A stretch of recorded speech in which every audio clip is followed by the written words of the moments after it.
Tutur Tinula. Kali ini mengetengahkan episode ketiga dengan judul Daun-Daun Bersemi Lagi.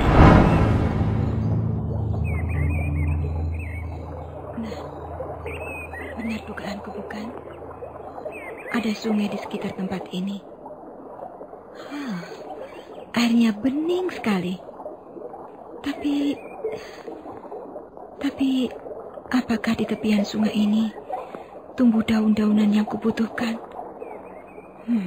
Sebentar, aku harus mencarinya. Nah, ini ada daun yang pinggirannya bergerigi. Untung sekali aku dapat menemukan daun ini. Tapi masih ada 2 jenis daun lagi. Entahlah, apa di sini ada ataukah tidak? Maisin terus memetik daun-daunan di sepanjang tepian sungai. Tapi ketika dia bermaksud memetik daun jenis lain yang bentuknya panjang-panjang seperti pita seorang gadis remaja, dia merasa kesulitan karena tangkai daun itu menjorok ke arah sungai. Bagaimana caranya mengambil daun-daunan itu? Justru daun seperti pita itulah yang jumlahnya cukup banyak. Daun itu harus ditumbuk. Airnya diperas untuk campuran air rebusan 2 jenis daun yang ini. Bagaimana caranya ya? Pada saat itulah Maisin terkejut karena mendadak dia melihat seorang laki-laki berpakaian lusuh. Laki-laki itu masih cukup muda. Tubuhnya agak kurus, tapi nampak perkasa. Dia berdiri bersandar di sebuah batang pohon dan pandangannya menatap ke arah pusaran air yang deras di permukaan sungai di bawahnya. Bergegas Maisin menghampiri laki-laki tak dikenal itu.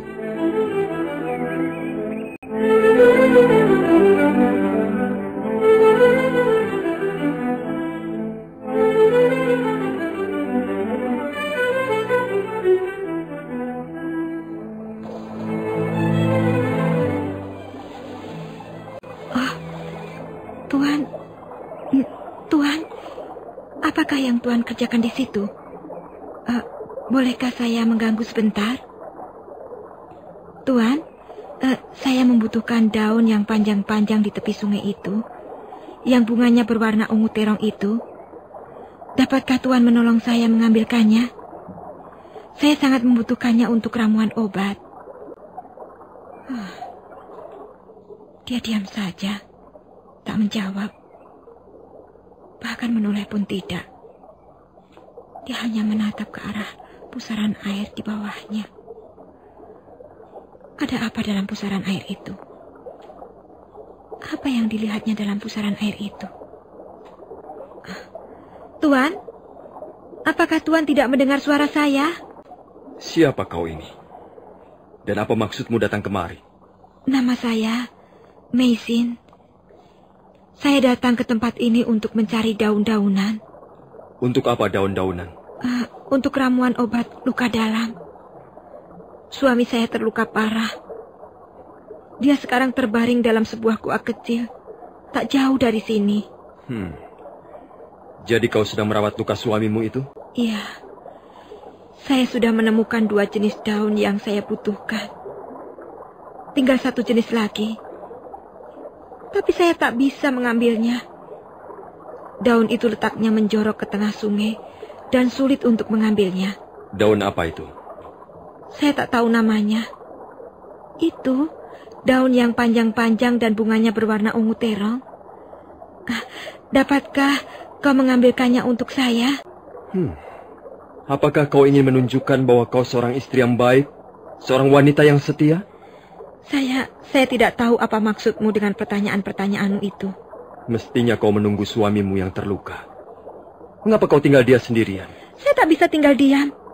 Saya harus berusaha mengobati lukanya. Tapi bagaimana kalau suamimu itu sakitnya bertambah parah dan tidak tertolong lagi? Sementara kau berada di tempat ini. Tidak. Itu tidak akan terjadi. Suami saya pasti akan sembuh. Sudahlah. Kau bersedia menolong aku atau tidak? Kau jawab dulu pertanyaanku tadi. Kalau jawabanmu memuaskan, aku akan menolongmu. Pertanyaan yang mana? Apakah kita bisa menghindari pusaran air dalam sungai kehidupan ini? Aku tidak tahu. Kau ngaco. Kau hanya mempermainkan aku. Baiklah, aku akan memetik daun-daunan itu dengan tanganku sendiri. Tunggu. Lihat pusaran air di bawah itu. Kalau kau terjatuh ke dalamnya, kau tak akan bisa muncul lagi ke permukaan. Pusaran itu sangat keras. Aku akan berbuat apa saja demi kesembuhan suamiku. Apa yang akan kau lakukan? Aku mau memanjat pohon itu. Aku harus mendapatkan daun-daunan itu sekarang juga.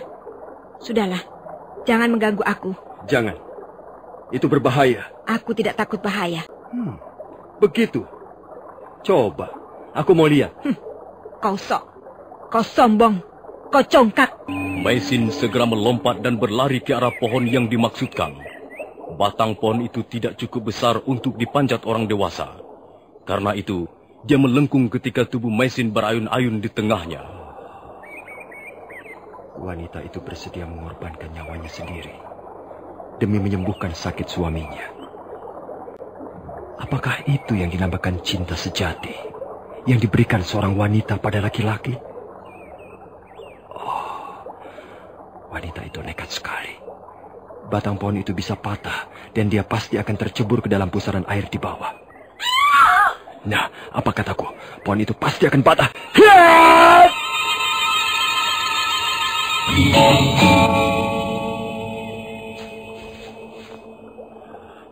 Kau memang wanita bandel.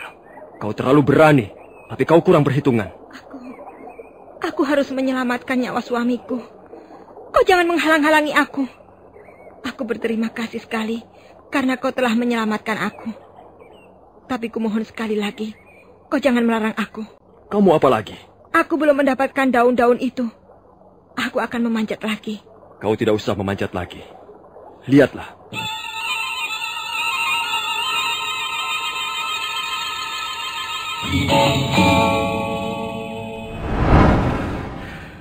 Saya ingin bicara dari hati ke hati dengan Tuan.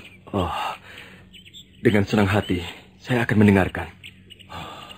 Sudah beberapa hari ini, kita saling bergaul.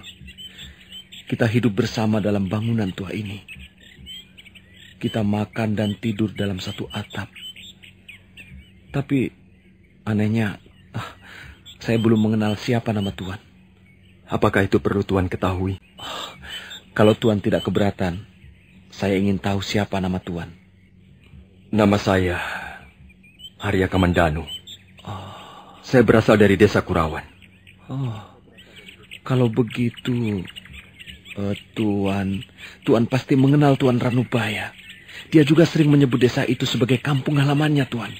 Iya, saya kenal baik dengan Paman Ranubaya. Bahkan beliau sudah seperti orang tua saya sendiri. Saya sangat prihatin mendengar apa yang telah terjadi atas diri beliau. Tuan, kalau begitu pertemuan kita ini merupakan suatu kebetulan yang menggembirakan, Tuan. Tuan Kamandanu. Iya, Tuan Lo. Kalau sampai umur saya nanti tidak panjang, saya ingin menitipkan istri saya pada Tuan. Mengapa Tuan berkata begitu? Tidak seharusnya Tuan berputus asa. Kalau Tuan Lo mempunyai hasrat hidup yang besar, saya yakin Tuan akan sembuh. Tidak, Tuan Kamandanu. Saya masih merasa belum tenang melihat nasib istri saya yang belum pasti. Saya ingin mendengar kepastian itu dari Tuan. Maukah Tuan menjaga dia, melindungi dia kalau saya sudah tiada nanti? Saya percaya Tuan Kamandanu seorang pendekar yang tangguh dan berbudi luhur. Saya melihat kejujuran memancar dari dalam diri Tuan. Saya sangat bahagia jika Tuan bersedia memenuhi keinginan saya, harapan saya. Tuan Lo, Tuan tidak usah mengkhawatirkan keadaan Maisin istri Tuan. Dia seorang wanita yang baik. Dia pantas mendapat perlindungan. Sungguh saya merasa lega sekarang. Saya lega dan bahagia. Terima kasih Tuan